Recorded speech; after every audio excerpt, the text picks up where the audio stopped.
Hello viewers, কেমন আছেন সবাই? আসতে চলেছে এই বছরের সবথেকে বড় বলিউড সিনেমা চান্দু চ্যাম্পিয়ন।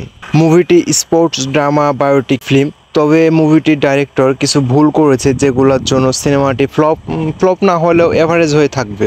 এই মুভিটি একটি বায়োটিক ফিল্ম, আর স্টোরিটা মুরলীকান্ত রাজারাম পিটকারের তার জীবনী নিয়ে। এই মুভিটা একজন ইন্ডিয়ান সোলজার 9টা গুলি খাওয়ার পরেও সে কিভাবে বেঁচে থাকে এবং কি হাল না ছেড়ে সে তার স্বপ্নগুলো পূরণ করে তা নিয়ে এই মুভিটি। চান্দু চ্যাম্পিয়ন মুভিটির ডাইরেক্টর হলো কবির খান। তার কিছু পরিচিত সিনেমাগুলো হলো বাজরাঙ্গি ভাইজান, এক থা টাইগার, 83। ইভেন কবির খান এই সিনেমাটির শুধু ডাইরেক্টরই না, সে প্রডিউসারও। আমার কাছে যে বিষয়গুলো খারাপ লেগেছে তা হলো ফার্স্ট ট্রেলারটি 3 মিনিট 15 সেকেন্ড। ট্রেলারটি দেখার পর মনে হচ্ছে ট্রেলারেই পুরো মুভিটা দেখিয়ে দেবে।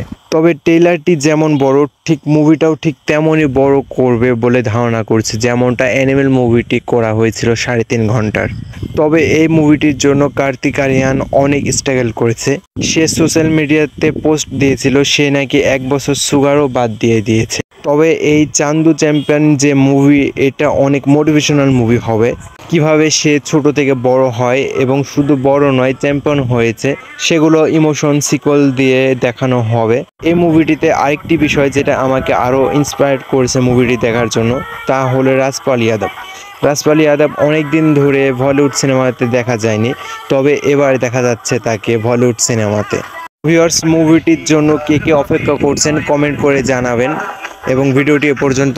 সবাই ভালো থাকবেন, সুস্থ থাকবেন। ধন্যবাদ।